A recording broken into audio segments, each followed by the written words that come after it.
नमस्कार, जय श्री कृष्णा। कैसे हैं आप? प्रारंभ करते हैं ध्यान के साथ में। पार्थाय प्रतिबोधितां भगवता नारायणेन स्वयं व्यासेन ग्रथितां पुराणमुनिना मध्ये महाभारतम् अद्वैतामृतवर्षिणीं भगवतीम् अष्टादशाध्यायिनी अम्ब त्वामनुसन्दधामि भगवद् गीते भवद्वेषिणी।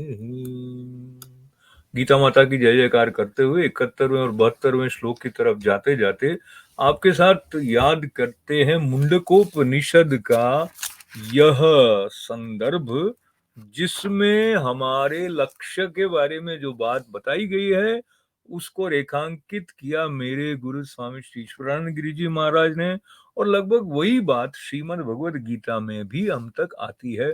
तो ये है मुंडकोपनिषद का वाक्य, प्रणवो धनु शरो यात्मा ब्रह्मतलक्ष्यमुच्यते अप्रमत्तेन वेदव्यम शरवत तन्मयो भवेत।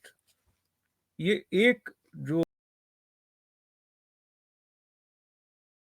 आ जाए तो इसमें बहुत गहराई है, पर हम सीधा सीधा इसका जो हिंदी अनुवाद है, और ये जो पुस्तक मैं जहाँ से आपको बात पहुंचा रहा हूँ वो जोधपुर में एक वीएच दाते जी हुए, और उन्होंने ये रोजेरी फ्रॉम द उपनिषद्स प्रकाशित की थी बहुत बरस पहले।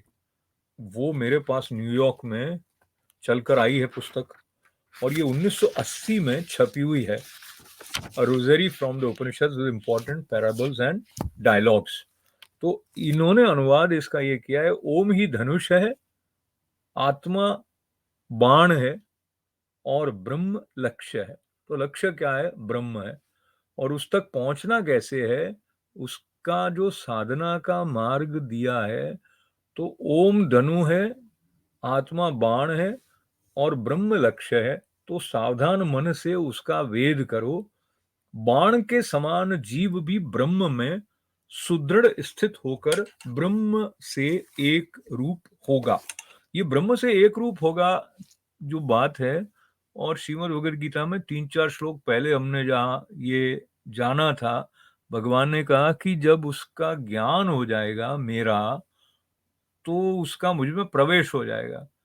और ये जो प्रवेश ब्रह्म के अंदर ओम के धनुष से प्रत्यंशा साध कर जो आत्मा रूपी बाण है वो जब उसकी तरफ बेधा जाएगा, तो वो ब्रह्म के साथ जाकर एकमिक हो जाएगा। हम बहुत सरल शब्दों में बचपन से सुनते आए हैं कि आत्मा का परमात्मा में मिलन, ये हमारे जीवन का लक्ष्य है। तो वही बात आ गई ब्रह्म लक्ष्य मुच्यते से। और लचीलापन होना चाहिए बाण की तरह, और सीधा सीधा जाए, इसका मतलब सीधा होना चाहिए, और शक्ति भी होनी चाहिए कि वो वेग को सहन कर सके। इसके लिए साधना हमें तैयार करती है।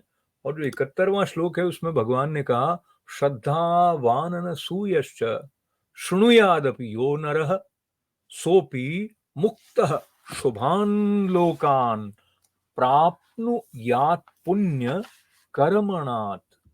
इसका अर्थ दिया गया है, ये श्रीमद् भगवद गीता जी के श्रवण का महात्म्य है कि जो मनुष्य श्रद्धायुक्त और दोष दृष्टि से रहित होकर इस गीता शास्त्र का श्रवण भी करेगा, वो भी पापों से मुक्त होकर उत्तम कर्म करने वालों के श्रेष्ठ लोकों को प्राप्त होगा।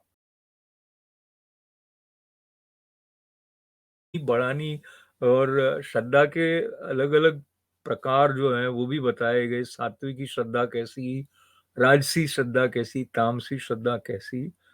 पर साथ में ये जब अनसूयः का जो दोष दृष्टि से रहित होकर इस गीता शास्त्र का श्रवण भी करेगा, तो वो समस्त पापों से मुक्त हो जाएगा।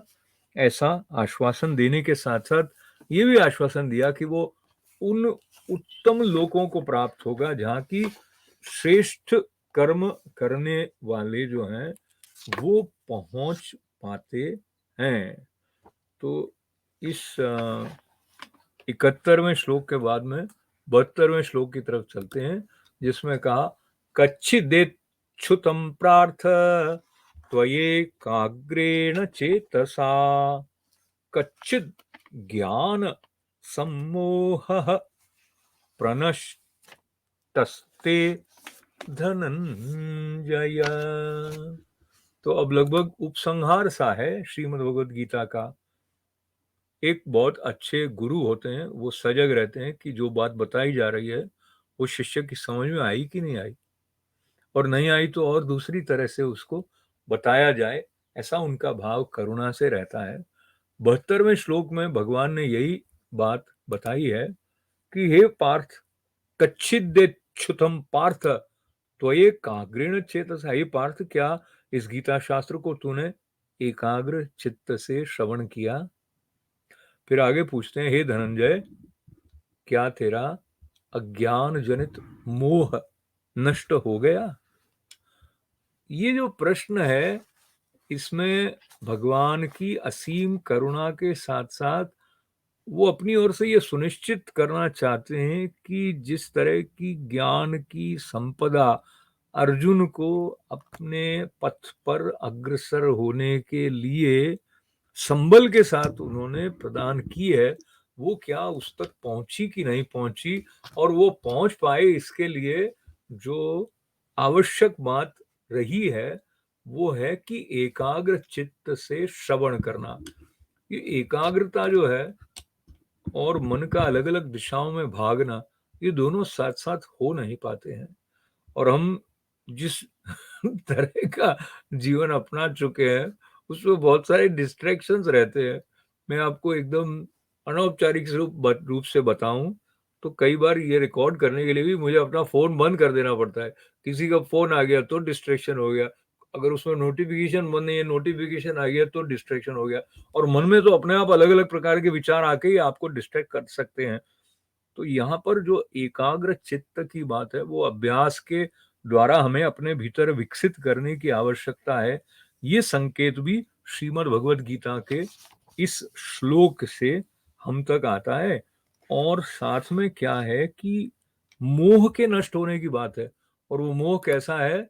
वो मोह है कच्चित ज्ञान सम्मोह, वो अज्ञान जनित मोह है। अज्ञान क्या है? जो जैसा ठीक ठीक है वैसा न देख पाना और भ्रम पालते रह जाना, सत्य तक नहीं पहुंच पाना। और सबसे बड़ी बात यह कि अपने आप को देह ही मान लेना, अपने आप को सीमित ही मान लेना, और इंद्रियों के सुख में ही सब कुछ है, इस तरह की धारणा को लेकर अपने जीवन की व्यवस्था को बनाने का प्रयत्न करते रहना, तो वो सब अज्ञान है। और मैं और मेरा का जो बंधन है और मोह के कारण जो जैसा होता है वैसा नहीं दिखता है, उसके साथ एक बंधन भी आ जाता है। तो अज्ञान जनित मोह अर्जुन में था, तब वो अपने कर्तव्य के बारे में संशयग्रस्त हो गए थे। इस बात को भी भगवान ने सरलता से या फिर से याद दिला दिया। फिर ये भी पूछ लिया कि जो तेरे पास अज्ञान जनित मोह था वो नष्ट हो गया कि नहीं हो गया। तो अब अर्जुन क्या बताते हैं 73वें और 74वें श्लोक में, वो तो हम कल देखेंगे। पर हम अपने आप से भी पूछेंगे कि क्या हम श्रीमद् भगवद गीता के वचनों के साथ में तादात्म्य स्थापित कर पा रहे हैं? क्या हमारे भीतर कुछ परिष्कार हो रहा है? और इसका उत्तर हमें हमारे भीतर से ही मिलेगा। मेरा उत्तर आपका नहीं, आपका उत्तर मेरा नहीं, पर हम सबके साथ में नीली छतरी वाले जो हैं पार्थ सारथी, वो हैं। ये बात हम सबकी साझी है। तो उनको प्रणाम करते हुए सबके मंगल, सबके कल्याण की प्रार्थना। ओम पूर्णमदः पूर्णमिदं पूर्णात् पूर्णमुदच्यते पूर्णस्य पूर्णमादाय पूर्णमेवावशिष्यते। ओम शांति शांति शांति। जय श्री कृष्ण।